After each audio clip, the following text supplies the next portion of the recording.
What do you think is more important, practice winning or losing? Both. I've lost some that I was in tears in the car. I should have won that. And then I've won some where I literally whispered to my client, let's get up, let's go. Like, let's get out. Because I'm thinking, like, can they take it back? Right. There's no way. Yeah. There's no way we just won. The trial is water and fire. So water part is you got to be able to flow with everything that's going on. Shit's going to go wrong constantly. It's going to go right. And you just got to flow with it so you don't ever look distracted. You don't know what will happen unless you try. There are witnesses where you have to absolutely destroy. And you may want to hold back like, oh, this looks bad in front of the jury, or I'm just hurting them too much. No, you have to absolutely obliterate them. Our guest today has turned hardship into history. Once a kid in Atlanta who struggled to read until 5th grade, Chris Stewart has since built a billion-dollar law firm, stood at the center of America's most pivotal cases, and become a voice for justice that echoes far beyond the courtroom. Welcome to Innovators and Litigators. How are you today? Man. Appreciate you having me, I brother. appreciate you being here. Glad I could make it. Let's go. You're a tough man to lock down, but I'm absolutely honored to have you here. That is a fact. So you've been flying up and down, handling a recent case. Would you want to maybe tell me a little bit about that? Yeah, I'm on the road probably every other week for a case somewhere. I'd say 50% of my cases are in different states. You name it. Oh, yeah. We're there. Because, I mean, we go wherever the case is. So, Absolutely. you know, if it's a major case, I'm on a plane. So doing all that now, I kind of want to start with your come up. So how does someone become a Chris Stewart? And if I knew that, I'd have a couple billion. I don't know. I mean, this isn't one of those situations where I had lawyers in the family or doctors in the family. You know, my dad drove a tug at Delta. You know, my mom was a caterer. So I just was one of those kids. I just didn't quit. So just next phase. Yeah. So that led me down the path that I'm on. We can get into a little bit. Yeah, more being the detail youngest of 3 kids. I mean, like all these statistics. So the big reason why I have this podcast is there's this belief that exists that you got to be born into it or you got to buy somebody's course. And that's the only way to make it out here, out in this, this Instagram kind of social media life. And you couldn't have more perfect, distillation of how that can be easily dispelled. So you're the youngest. I ain't buying your course. I ain't buying nobody's course. Right. I might buy yours though. So like, what was it like growing up? The youngest? Yeah, youngest of 4. Only boy. My sisters were all athletes, so it was the opposite. It was you better be able to keep up. And so I grew up in Southwest Atlanta, right here. One of the few that actually born and raised here. My whole world was Southwest Atlanta my entire life until high school. I mean, that was what you did. You didn't really leave that area. You hung at Greenbrier Mall. You hung. Maybe Cumberland was like a big deal. Oh, yeah. I grew up in Austell. Yeah. So, that whole bubble was like my whole world. That didn't change till high school. I went to Love It and played sports there, and that was a shell shock. That was a whole different ball game. So when people ask me, like, how did I become a lawyer? It was largely by necessity. I definitely didn't know. I was born to do it. My parents gave me the usual millennial advice, which was just go to college. Well, where do I go? I don't know. How do I pay for it? I don't know. What do I study? I don't know. Apparently your mom said from birth you always had to get the last word. So that's something. Yeah. That's her fault, though. She says that she was my first defense attorney. Because we just, always went back and forth, and I had to say something, even though I knew it was going to get me smacked. And so that started from little, and their whole thing was the same, like your parents. It was just, they didn't know what we wanted to do, but just you got to go to school. And then we had the family rule: you had to go to college out of state to make you grow up. So, all I knew was got to go to college, and it better not be in Georgia. So. You had some incredible mentors, which I think a lot of people fail to do correctly. What was it? You interned with Willie Gary, I believe. Kind of walk me through that, how that was. Yeah, I mean, your mentors guide a massive amount of your success. Yeah. Especially when your parents aren't in the field or don't do anything like that. You've got to see it. You know what I mean? Like you've got to see what it is you're trying to get to. And so when I was at Howard in law school, I didn't know what the hell I wanted to do. Me neither. I mean, I didn't even really know what a trial lawyer was. I just knew, well, I'm in law school. And then I started looking up, like famous lawyers, who's doing this, who's doing that. And everyone knew of Willie Gary at that point, who at that time period was probably the top lawyer in the whole country. And so I had the bright idea, I'm going to get an internship with him, even though my grades sucked. In law school, I dang near flunked out. I knew I didn't have the grades, so, I've always been pretty creative or good at marketing. And so I went, and this is back, show my age, where they had glamour shots in the mall. Oh, yeah, absolutely. Yeah. Yeah, JC so Penney, baby. yeah, Let's go. I went and got some glamour shots done in a suit. I put my picture on a packet, and I got like a resume. I left off my GPA. Smart man. I went and got like 2 recommendations from professors that really liked me, and sent them the packet, put some pictures in it of me posing like a lawyer. I mean, it was just so ridiculous. And they thought it was hilarious in Florida at his firm. They just thought it was hilarious. I'm like, who is this kid? Right. So that led me to an interview. And then Stuff I'll talk wants my to way be into remembered. anything. Yeah, I'll talk my way into anything. Once you got me that interview, though, it was a wrap. That's incredible. Just having the gall. Yeah, it was ridiculous. You know what I mean? Because I remember even well into the firm now, I was terrified to talk to the titans, terrified to the people that you see as kind of the godfathers of what you're doing and things like that. And it wasn't until I just said, like, I'm going to email them. I'm going to ask to see them. And that you realize very quickly, as long as you can make an impression. All you can be told is no. Yeah. It's my view with juries. That's why, I try so many cases, and I've tried cases in some of the craziest counties around, where I'm the only black dude there. It's just, I don't care. What are you going to say? No? We lose? Who gives a shit? Worst thing you can be told is no. That's just always been my philosophy. So why not, fight for it? Internship with Willie Gary changed my whole view. I didn't know a black person could own a law firm. As stupid as that sounds. And That's then a real I didn't thought know, that crosses people's minds. I didn't know you could own it of that magnitude and that size. I mean, it was ridiculous. It was like a former hotel that he made into an office, and everything was gold, and he had his own Boeing jet. And you would go to the bathroom on the plane, and the toilet was gold. It was gold. He had it made out of gold. Yeah. That experience was like, whoa, and then seeing him at trial and seeing like, oh, this isn't a trick. Like No. He gets up there and you think you're at church, when he's giving a closing. That changed my entire view of everything.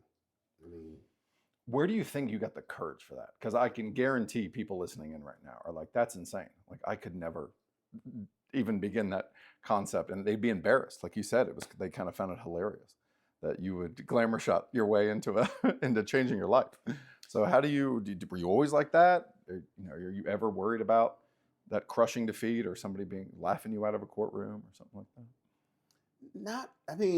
Fear is a natural, component of everything, but I was a fighter. I always got in a bunch of fights when I was little. So, a fight wasn't really an issue or didn't really scare me. Even my parents, they might have been part of the problem. If something happened and I didn't fight back, I had to fight one of them. They were like, no, we don't, that's not how we roll. Like, if someone hit you, you hit twice. Send a message. Yeah, you end the fight. So, that mentality has kind of always been there.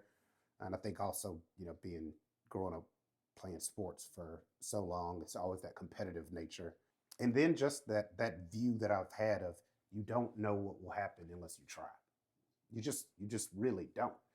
You don't have to have the best grades. You don't have to have I know a bunch of people that had straight A's, were set up for perfect success, and it didn't work because they didn't want it. 100%. I know people that are working at Legal Aid that were above me in the class. And, Yeah. they're doing great, but Lifespan is how bad do you want it? Yeah. That's just it. Yeah. You know, that's what I tell all my associates now and all of my mentees is it's just how bad do you want it? And they see it when they work with me because I'm up later than everybody. Like, you're not just up reading the deposition. I read the depositions. I don't like have people doing all the, I'm going through discovery. Well, after they go through it once. Right, but, of course. you know, I'm still doing a lot of the grunt work on cases. You know, I don't sleep till 2, you know, every night. I find when we have our best trial successes, it's because largely we've outworked the other side. Yeah. The other side walks in, I know the facts, and they get bamboozled at trial because you know it back and forth. And it changes. Yeah. It's an immense difference. A lot of people see that you're a success at trial and they're like, well, he's just charismatic or he's interesting, but they forget how much work goes into it and how much better you've mastered the actual facts of this case and how important it is to you. We rest when the trial's over. So after trial, been in there all day, you know, 8 a.m., 5 p.m., 6 p.m. We take a break to eat. We go to the war room, whichever room we've rented, conference room or wherever. We're there till 1, 2 in the morning. Absolutely. Like, you ain't going anywhere. Nope. Like, you Just know, getting started. A couple people that hadn't tried a case with me, and they're like, all right, well, I'm going to go tomorrow. Sweet The dreams. hell you are? You ain't going to your room? Like, no. You reread every transcript. We will find one factor that's going to change the whole game tomorrow, because that's how it works. Like, you don't just win because your case is good. You lose cases where you got a great injury or a great. It is that one factor for a juror that they're like, and it could be something small that changed their mind, and unless you bust your ass trying to find it. Yeah. And you have to be willing to adapt. A lot of people, especially I find opposing counsel, defense attorneys, will go in, this is our plan, and no matter what happens during trial, we're going to, this is our close. And some of my biggest successes at trial is because we adapted. We looked at the defense's argument. We shifted based on that argument. We saw a fact come out at trial. They didn't even know our client's last name, things like that. That we're like, okay, great, we can really hammer this point, and it changed it completely. And the juries, tell us that trial is water and fire. So water part is you got to be able to flow with everything that's going on.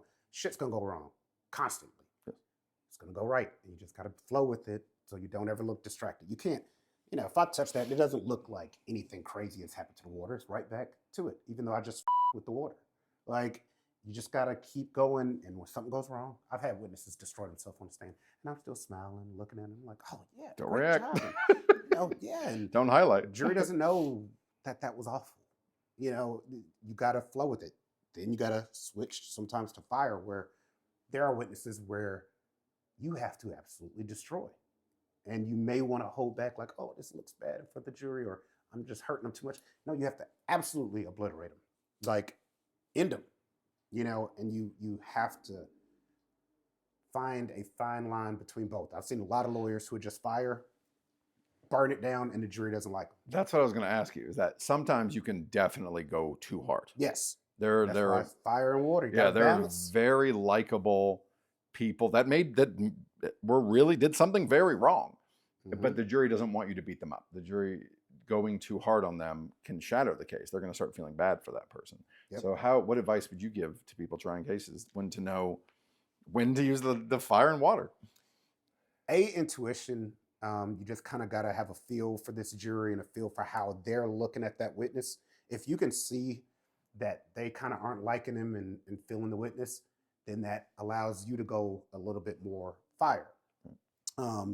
And then if it's sometimes you can't just worry about what the jury is going to think. This is a witness you have to absolutely box into whatever box and destroy. And so you've got to do that. You can always explain, and I've done it to a jury before because I can get a little feisty.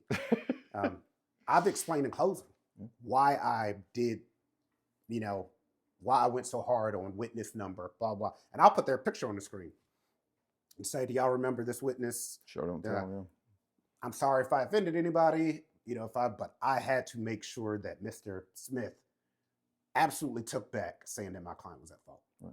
No matter what I had to do, and so they get it. They know you're there to do a job. And so you can explain it in closing. and then going hard for the case is different than being disrespectful. Right. Being a smart ass, making little comments, no, never. You're going to lose. Mm-hmm. But going hard, destroying a witness, they get it. I mean, sometimes they like it. They grew up watching, They want a show. legal Yeah. television. Yeah. So you got to give them a show. It's important. Show, don't tell. I think that's one of the biggest mistakes I see people who want to try cases, and they forget that if they're falling asleep, you're not going to accomplish anything. Like you gotta give them something to be interested by. You gotta look. I had my younger career, I had a bad slip and fall in Hall County, and I reenacted the fall.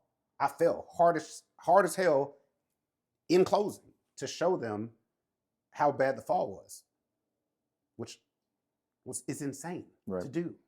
Because, the defense went nuts. Like, yeah, that's what I was going to ask. I was like, what? Did the judge not appreciate that? Here's the beauty of it. The defense lawyer then tried to imitate me and do the fall softer. Like, that's so look at how extra he's being. It was really like, and the jury giggled because like he barely like fell. He kind of like sat down. He's like, ow. And so it like worked because it showed them defense is like willing to just like so make this ridiculous. Right. We won. I mean, it worked, but I've done that many a times in situations of giving the jury a show. What they need. One of my favorite quotes is Eisenhower. He said, "Plans are worthless, but planning is invaluable."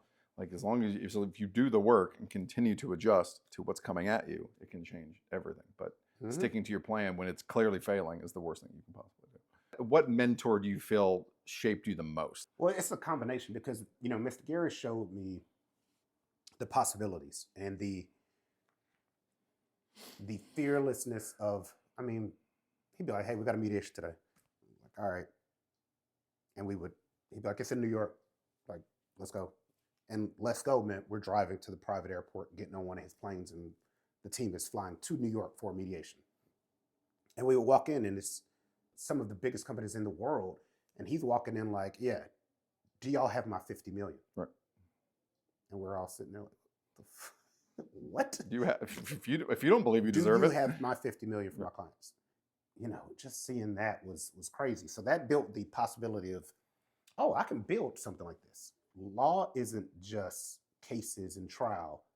It is marketing and running a business. Right. John taught me, you need to know how to run a business. My first hire when I opened my law firm was not a lawyer, was not law partners, it was a COO, a person with 15, 17 years of business experience running Fortune 500s. That was my first hire. And that was crazy. Like it was a solo firm and you hiring but he taught me to run it like a business. Right. And then Keenan Nicks, those three are kind of the main three of my mentors that, basically raised me. That was like a boot camp though, right? You talked about that. Like, tell the... Yeah, Keenan, oh man. Oh, yeah, Keenan Nicks gave me my first job, and he was one of the best trial lawyers in Georgia when he hired me. Once again, didn't know him, didn't I? Of course, seen him on TV. Of course. No earthly idea. Emailed him out the blue and was like, "I know you're not hiring, but my name's Chris Stewart. I just won the first ever mock trial tournament, from a African-American school. We beat Harvard, we beat Stanford." And I was, wow. I was I was MVP of the tournament. So you need to hire me.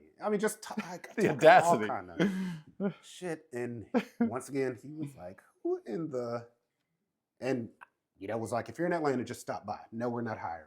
But so of course I found a reason to go back to Atlanta, stop by his office, and after that first day, talked myself into a job. They brought me on as an associate, even though they weren't really looking for one.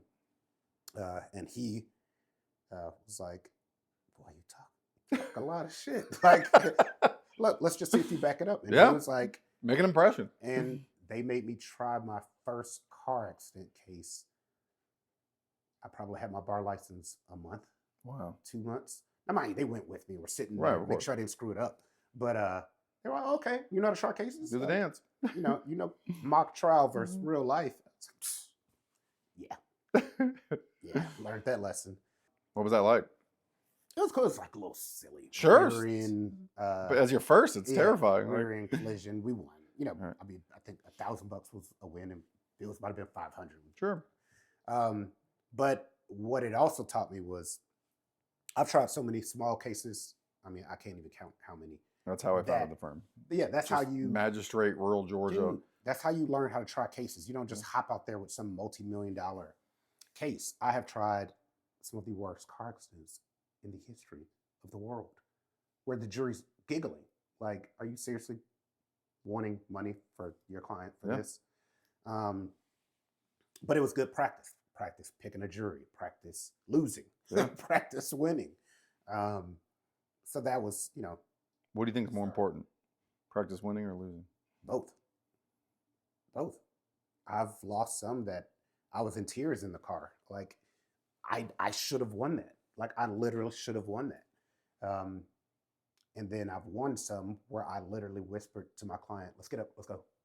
Like, let's get out. Because I'm thinking, like, can they take it back? Like, there's no way. There's no way we just won this. Like, how did we just... Somebody's going to throw a flag. Like, how did we win this? I mean, there's one I won't... I was just like, how? Yeah. My client exploded on the stand and, got off the stand during cross-examination and walked off. Wow. What? Oh, geez. But there's an explanation for everything. How I phrased it was she was so distraught of being attacked that her only move was to escape the attack. Right. This was a second attack from what happened to her the first time. Jury liked it. Quality of counsel is so much. I watch some of the greatest and I'm like, wow, the ability to reframe an issue. And then I watch bad counsel and I'm like, what are you doing? Like, attack this or go after this. Yeah. And they leave things hanging. That's one thing I noticed from you talking about trying cases is that you don't really leave anything hanging. Like, you pay attention and you re-explain. Like, maybe if I was too mean, we're going to talk about that. I'm not going to let you assume. No, trial is the only place where paranoia is a plus. Like, you should worry about anything and everything. I've memorized and monitor every juror's expression at every second I can. So I'm constantly like looking over at the jury. I'm not just, I'm doing my thing, they're gonna love it. Right. No, I'm tweaking things depending upon, minuscule facial, movements. Do you feel like you've gotten good at that? Because I know so many people that said no matter how good or how long they've been trying cases, no matter what great result, they just can't tell. Like, occasionally you'll get the full body shift when defense is, closing. I'm pretty good at it. Okay. Pretty good at it. My major was psychology in college, and I'm one of those weird people that I love watching like YouTube videos on facial analysis, on emotional keys and this and that.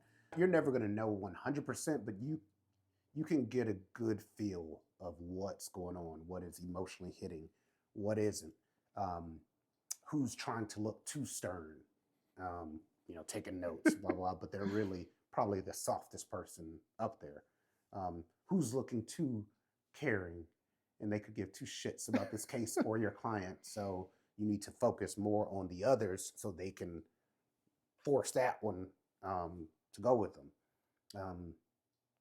So it's a lot of mental things going on.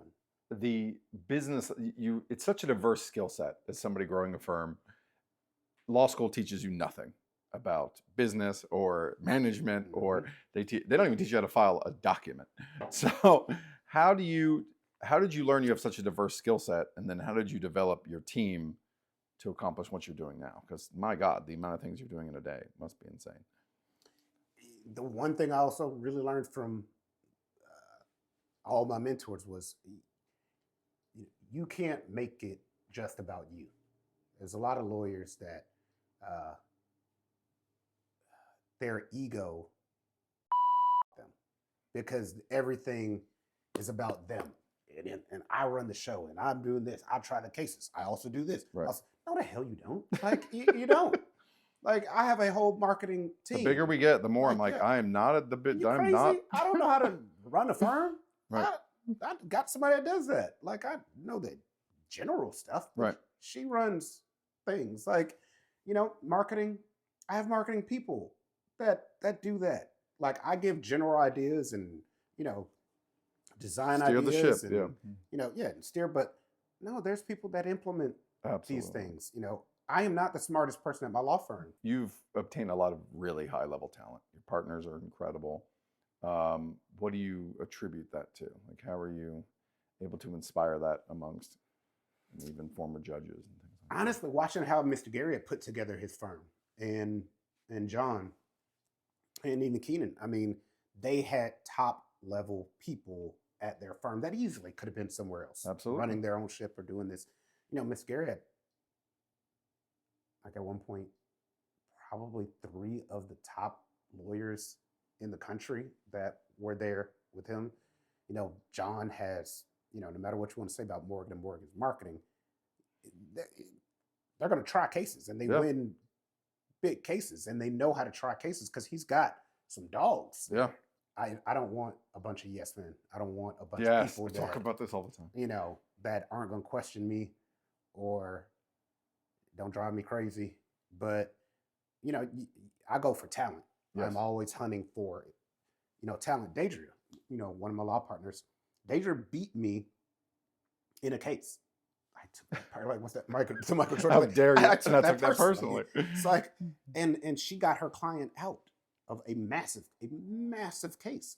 And she beat me in her argument. And I was sitting there like, who is this? I've never heard her. Who are you?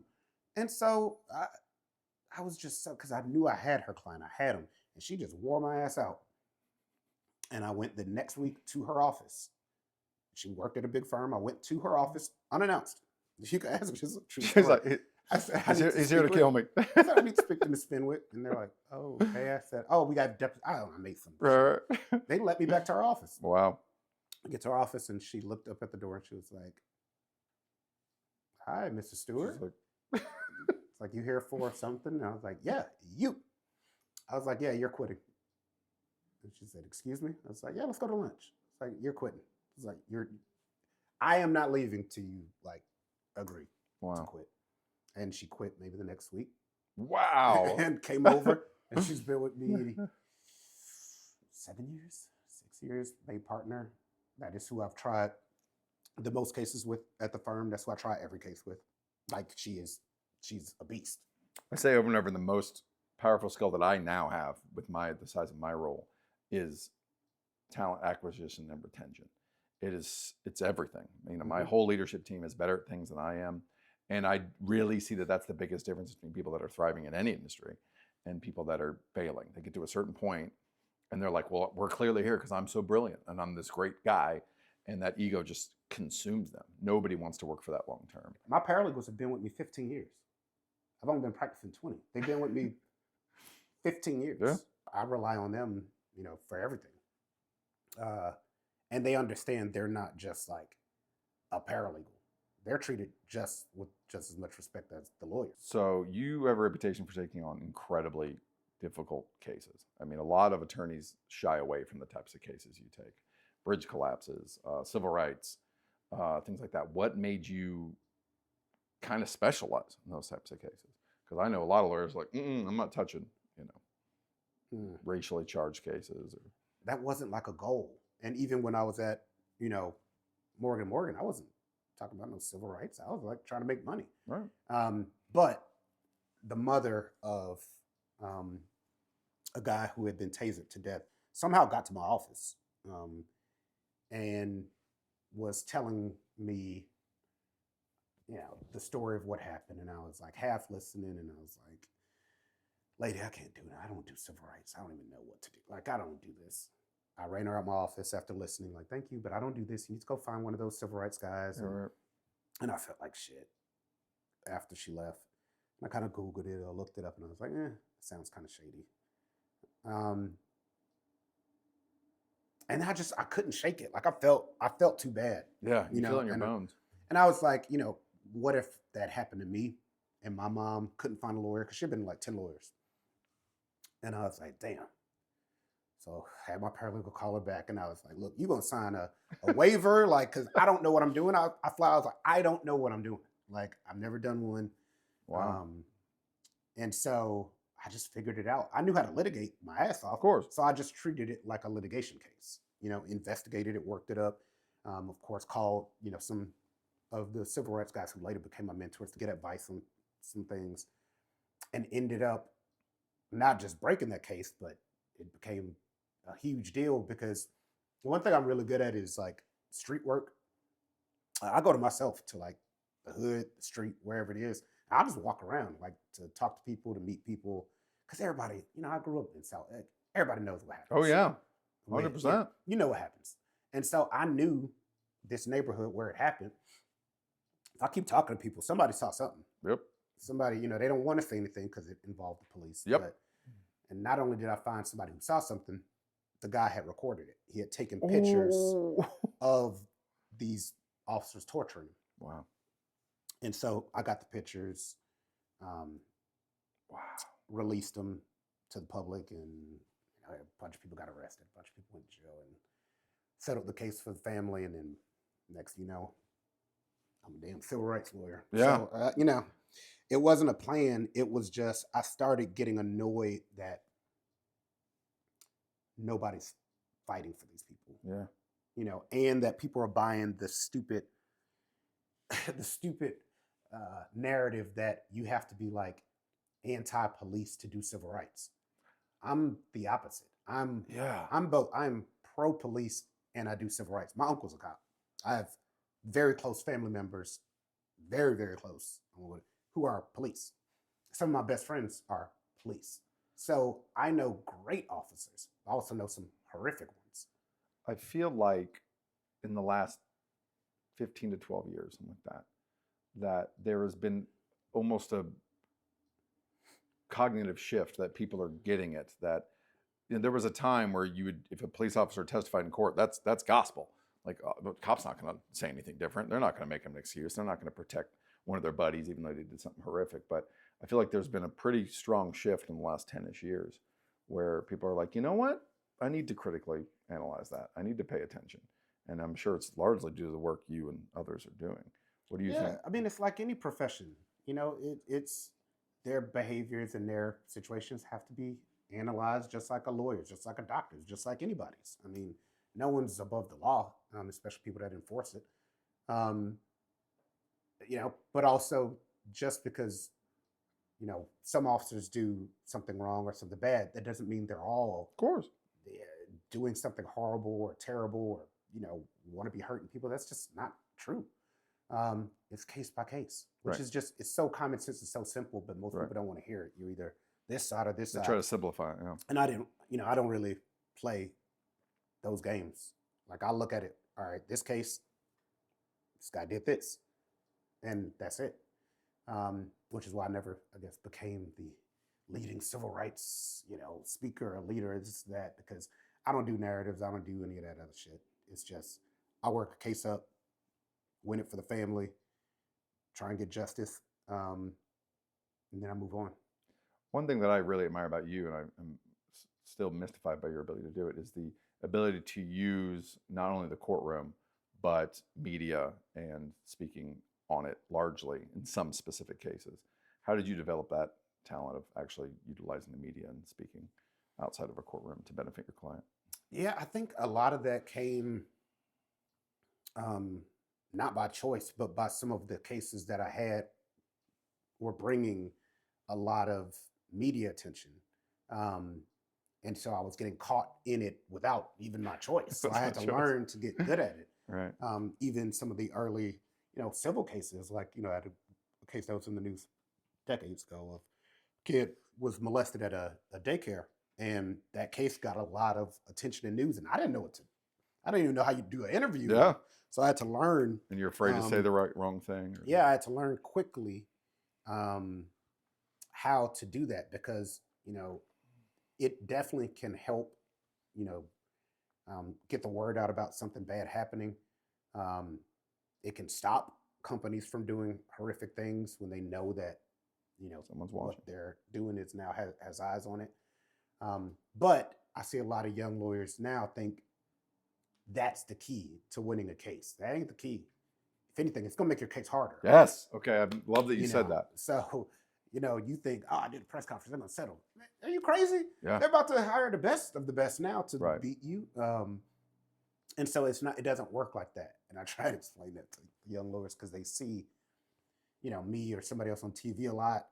And like, I think that's cool. Like, Right. I That's get, how you do it. I Right. get how visually it looks, but we're doing it for a purpose, and we're not doing it to try and get somebody to settle or to do. Right. No, we're either trying to stop a wrong that is happening, or we're addressing a case that's already public. But you got to know how to do it because you can also, say the wrong thing. Yeah, some of the best trial lawyers I know are Boom. incredibly terrified to even discuss it in the media. They're going to say something or somebody's going to get disclosed. And so do you have any general tips when to outright avoid media attention? Because I'm sure that you you're like, whoa. You're not trying your case. Right. You're simply addressing public issues from your complaint or your case. I mean, whatever you say is already going to be in something that is out for public consumption. You shouldn't be dropping surprises or, something that isn't going to be public. And you also need to make sure your client is on board and is, That's huge. is wanting to, be out there publicly. Because, there's blessing and curses to it. I mean, I've probably done a couple thousand interviews, hundreds and hundreds of press conferences, and there's pluses and minuses. I mean, I can't pump gas without somebody saying something or stop somewhere. And as my wife says, going to the airport is pure hell with me because so Gotta get the mask and hoodie game up. Yeah, I mean, it's you just got to be ready for for the attention that comes with it. Especially with some of the cases we've handled. So, So with your influence, web growing, going to so many different cities and things like that, what would you say is kind of your end game? Like where do you want to be? Do you want to be doing this forever? Are you going to die in a courtroom? No. Okay. Nah, that's good. Y'all can have this. Nah. You crazy? Do this. That's why I love this question. No. Okay. No, hell no. Okay. I'm going to be on a ranch somewhere with my horses. Okay. And I'll pop in to go try a case like when they need me. But no, I'm not doing this shit forever. Okay. Why do you think I'm opening all these offices? Like, no. My team will know how to do it and keep it going. And I'll pop in when needed. But I'm not going to be one of those guys that I'm 70, like still trying to get my ass in there and do this. With your bow tie and cane? No, I think we'll have done enough. But, right now it's just, expansion time, of growing to other states. Right. So now it's just selectively figuring out where to go. Lawyers now have kind of lost track of what is actually important. Image is everything. So like social media, billboard, like the image is driving everything. And so being able to say, oh, I do TV interviews, or we have multiple offices, and even if it's not even real, right? Like even Which if it's is just very like common. A fake office or your name somewhere, or it's one person there, like, it's to be able to feel important. I don't give a shit about what people really think of me, like feeling important. Right. I want to be important. So like, there's a difference. Like, to feel important, somebody has to like make you feel that way. I don't give a shit what you personally feel about me. Right. I already like myself and feel important. You know what I mean? And it's comes internally. So I don't feel like I need to flex a bunch of different things and show off this or show off that, because like who am I trying to impress? I don't even know, like millions of people online. You're never gonna meet them. You don't know them, and they all are impressed by opposite things. Half of them are bots. Like you don't, Like, and if you know human nature, the natural human nature most of the time is to hate and to not, So what are you doing trying to live your life for public, acknowledgement? As long as I'm good, as long as my friends good, family, me personally, we're just gonna keep doing what we do, and people either like it or don't. I don't care personally. I know we're doing the right thing, and what you'll see is when you care less, more people genuinely support and like. And it keeps you what you're going. doing. One of my favorite things is the only person I'm trying to impress is my 8-year-old self and 88-year-old self. And if you're constantly trying to seek other people's, approval, you'll be miserable. Well, I'm immensely blown away by your bravery. I think that's what I walk away from all of this. Willing to do it when others don't. It almost seems instinctual for you, but if I can give the audience any advice, is pay attention to just your willingness and determination to be like, whatever happens, happens. I'm going to do what's right. Yeah. So. It'll, I ain't going out like a, Ned Stark, gang thing, about to do what's right to the point of foolishness. Right. But, you got to do what's right. Short, fast money is always wrong money. You could get it quick. It's going to go quick though. Yep. And so, we just look at things like we're driven with a case by, is this the right thing to do? Hell yeah. And then the money will, Keenan taught me that. He was like, dude, the money will come when you're doing the right thing. You don't run cases. You don't pay somebody for a case. You don't ever do this or this or this or this that a lot of lawyers will do. And it'll come.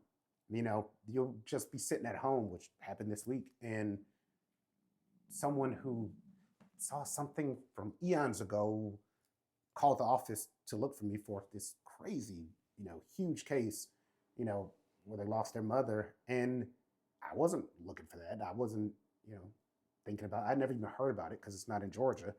And that's a huge case, but it just naturally will come if you are doing the right thing. It's not going to come as fast as you want it. Correct. Or all the time. Or when you think. It'll work, and that just boils down to faith.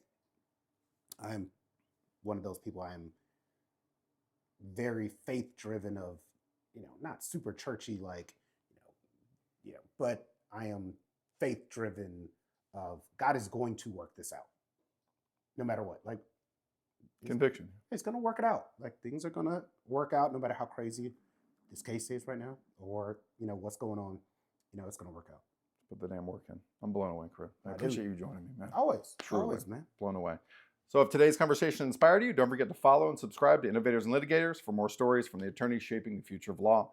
Catch new episodes every month on YouTube and follow us on Instagram. Behind the scenes. Thank you. My dog. Truly proud of you. Oh, yeah.